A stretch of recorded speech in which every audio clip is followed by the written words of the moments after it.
शांति।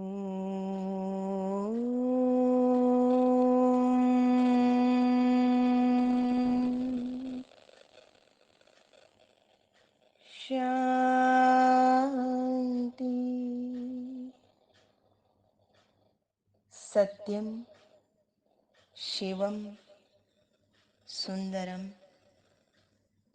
सतचित आनंद स्वरूप सत श्री अकाल मूरत दुख हरता सुख करता दिव्य बुद्धि दाता भाग्य विधाता परम पिता परमात्मा सदा शिव की संताने प्यारे भाइयों बहनों, आपकी मुरली का मंथन प्रस्तुत करते हैं।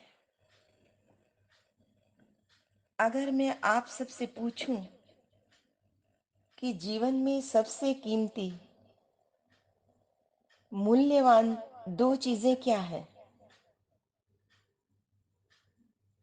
जीवन में सबसे मूल्यवान दो चीजें हैं।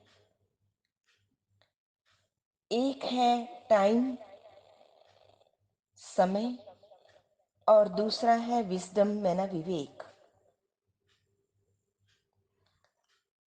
अगर काल की दृष्टि से देखें तो जीवन क्या है? Time of birth and time of death की बीच का अंतराल, और उसमें भी देखो क्या विडंबना है। हमारे हाथ में केवल वर्तमान है, जो बीत गया वो नहीं, जो बीत गई सो बात गई। जो आने वाला है वो भी हमारे हाथ में नहीं है, उसमें भी बस एक पल, एक क्षण, एक सेकंड जो अभी है, जो अभी जैसे सांस है। और उसमें महत्वपूर्ण ये है कि what I am doing in this moment, इस क्षण को मैं कहाँ लगा रहा हूं, कहाँ इन्वेस्ट कर रहा हूं, वो महत्वपूर्ण है। क्योंकि सांसों का क्या भरोसा, रुक जाए कब कहाँ पर। सांसों का क्या भरोसा, रुक जाए कब कहाँ पर। कर काम ऐसे बंदे, रहे नाम इस जहां में, रहे नाम इस जहां में। तो महत्वपूर्ण है कि क्षण को कहाँ इन्वेस्ट किया। एक है मटेरियल, सांसारिक वेल्थ, कंफर्ट्स ऑफ लाइफ, क्या उसको बटोरने में लगाया, या दूसरा स्व उत्थान, आत्म विकास के लिए, सेल्फ इम्प्रूवमेंट, सेल्फ एम्पावरमेंट में एंड विजडम की डेवलपमेंट में लगाया। देखो, मटेरियल चाहे जितना भी हम इकट्ठा कर लें, वो जड़ है, जड़ता ही पैदा करेगा, मन को शांति, खुशी और आनंद की प्राप्ति नहीं देगा। इसलिए हमारा कर्तव्य बनता है कि अगर हमारी भौतिक नीड्स पूरी हो गई है, भौतिक संपदा और सुख हमने बटोर लिए हैं, तो बाकी जीवन आध्यात्मिक विकास में, प्रभु मिलन की यात्रा में लगा देना चाहिए।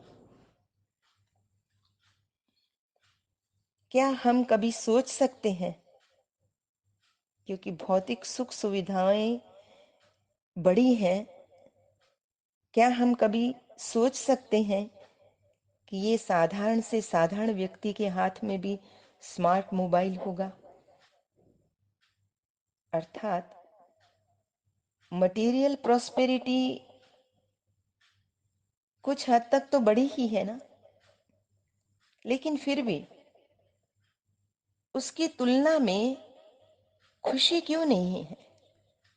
चेहरे उदास, आंखें पथराई और भाव शून्य क्यों है?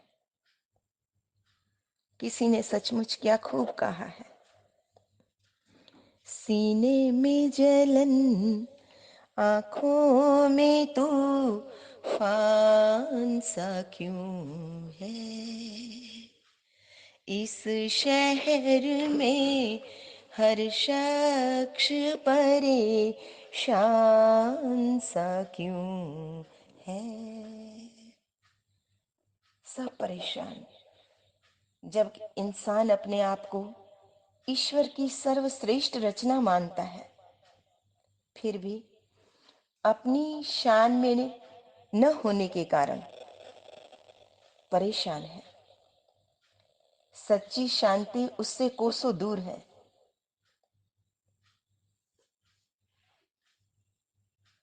ये तो ऐसा ही हुआ जैसे किसी राजा का बेटा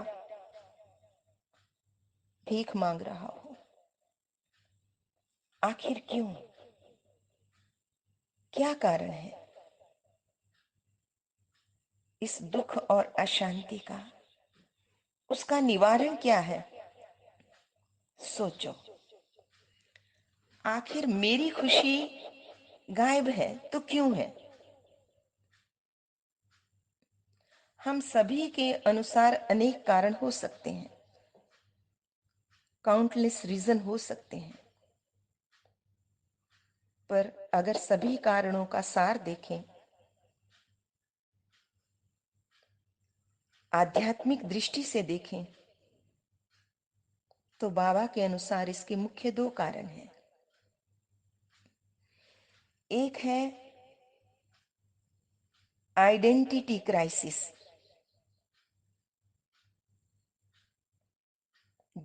अर्थात देह का भान, बॉडी कॉन्शियसनेस। आत्मा के बजाय केवल देह समझते हैं। एक है देह का भान, दूसरा है देह का अभिमान। देखो, देह का भान तो फिर भी हम चला लेंगे। क्यों? संसार की व्यवस्था एवं मर्यादा बनाए रखने हेतु। परंतु उस चीज का अभिमान वो खतरनाक है। यथा किसी को अपने शारीरिक सौंदर्य का, सामाजिक स्टेटस का, सोशल मान शान का, सोसाइटी में दिखावे का और इसी अहंकार के आधार से व्यवहार करना, ये स्वयं तथा अन्यों के लिए घातक तो है।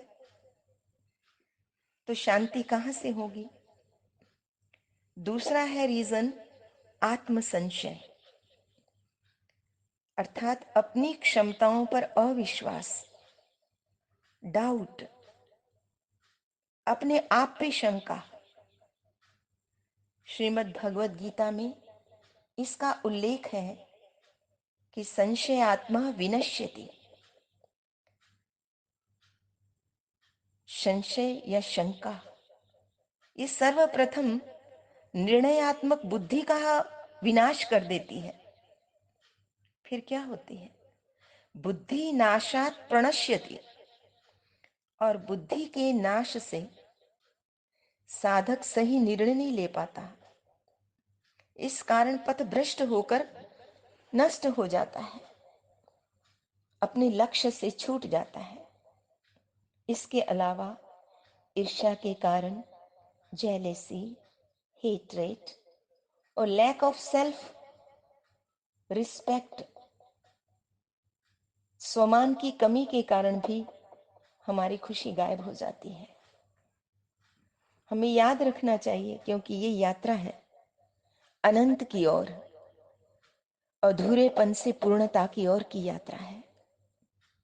जब तक पूर्णता को पा नहीं लेंगे, रेस्टलेसनेस बनी रहेगी। ये बेचैनी दूर करने हेतु भीतर की यात्रा पर तो निकलना ही होगा। तो क्यों ना अभी निकल पड़े।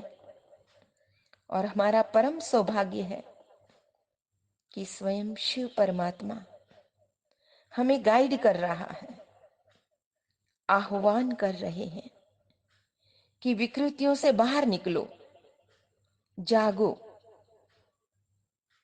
हमें सचमुच सुसंस्कृति की यात्रा पर तो निकलना ही होगा। हमने जो नेगेटिव के प्रति अपनी धारणा बना रखी है, उसके प्रति हमारी सेंसिटिविटी बढ़ गई है। तो अब क्या करना है? परमात्मा ने जो पॉजिटिविटी दी है, जो सद्ज्ञान दिया है, उससे अपने संस्कारों को, अपनी सेंसिटिविटी को प्यूरिटी के द्वारा सैनिटाइज करना है। आज हम हर चीज को सैनिटाइज कर रहे हैं ना। यह सद्ज्ञान से अपनी इम्यूनिटी को इंक्रीज करना है। परमात्मा ने जो सेल्फ का ज्ञान, परमात्मा ज्ञान दिया है, उसे न केवल बुद्धि तक धारण करना है, परंतु प्रैक्टिकल जीवन में उसे जीना है। बाबा ने कहा है, जो बच्चे रूहानी सेवा करते हैं उनका जीवन अमूल्य है। सेवा भी दो प्रकार की है, एक स्थूल, दूसरी सूक्ष्म। स्थूल सेवा करने वाली अनेक संस्थाएं, एनजीओज लगे हुए हैं, जो अन्न, जल, वस्त्र, मेडिसिन आदि का वितरण करते हैं। दिव्यांगों की सेवा भी करते हैं। ये स्थूल सेवा भी वो तन, मन और धन से करते हैं। ये भी भाग्य बनाती है। पर सर्वोच्च सेवा स्पिरिचुअल अवेयरनेस है, अर्थात विवेक का जागरण है। ज्ञान से किसी के जीवन की दिशा को नया आयाम दे देना सबसे श्रेष्ठ सेवा है। तो बाबा ने कहा, आपका आचरण, उच्चारण एवं मनन भी श्रेष्ठ होना चाहिए। इस संगम युग में हम मृत्यु और मां अमृतम गमय की यात्रा पर है। ये पंच भौतिक तत्वों से निर्मित देह मरण धर्मा है और आत्मा अजर, अमर, अविनाशी। जब हम अपने आत्म स्वरूप में स्थित हो जाते हैं तो आत्मा में पवित्रता और दिव्य गुणों का प्रगटीकरण स्वतः होने लगता है। अतः सारे दिन में हमें कार्य करते भी बीच बीच में सोल कॉन्शियस, गॉड कॉन्शियस होने का अभ्यास बारंबार करते रहना है। अपना चार्ट भी रखना है, क्योंकि भगवान के ज्ञान रत्न जो सुनते हैं उसमें आत्मा एवं हमारे शरीर के कान दोनों पावन होते हैं। ईश्वरीय ज्ञान सुनाने वाले का मुख और सुनने वाले के कान, मन और बुद्धि भी पवित्र हो जाते हैं। कहते हैं ना, शेरनी का दूध स्वर्ण पात्र में ही तो ठहरता है। आज का वरदान है, माया के खेल को साक्षी होकर देखने वाले। ये जो माया का खेल चल रहा है, माया के खेल को साक्षी होकर देखने वाले सदा निर्भय माया जीत भाव। बाबा कहते हैं, समय प्रति समय जैसे आप बच्चों की स्टेज आगे बढ़ती जा रही है, ऐसे अब माया का वार आप पे नहीं होना चाहिए। अब माया नमस्कार करने के लिए आए, वार करने के लिए नहीं। और यदि माया आ भी जाए तो उसे खेल समझकर देखो। ऐसे अनुभव हो जैसे हद का ड्रामा देखते हैं, टीवी में प्रोग्राम देखते हैं। इतना ही नहीं, आगे बाबा ने कहा कि माया कैसा भी विकराल रूप धारण कर ले,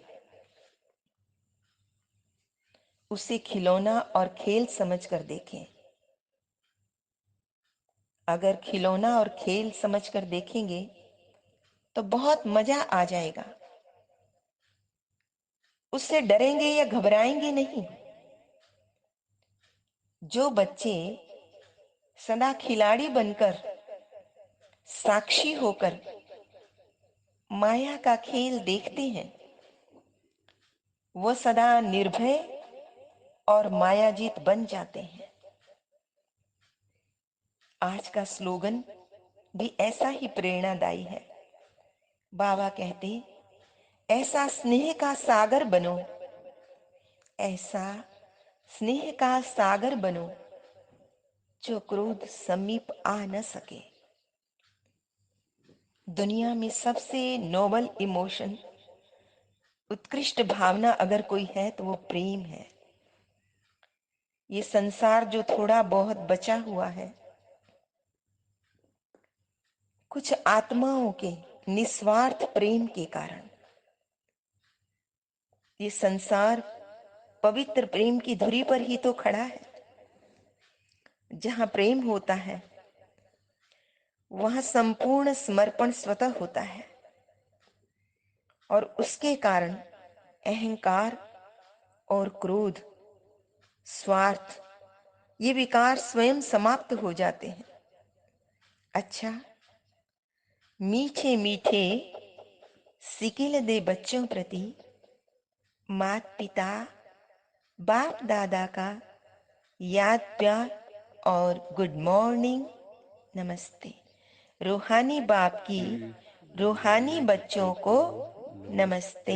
हम रूहानी बच्चों की रूहानी माता पिता बाप दादा को याद प्यार, गुड मॉर्निंग और नमस्ते। सदा रहो हंसते, कहीं नहीं फंसते, बन जाओ फरिश्ते, बांध लो अपने बसते, चलो प्रभु के रास्ते। वाहिगुरु जी का खालसा वाहिगुरु जी की फतेह। बोल बोल साचे दरबार की जय। जय।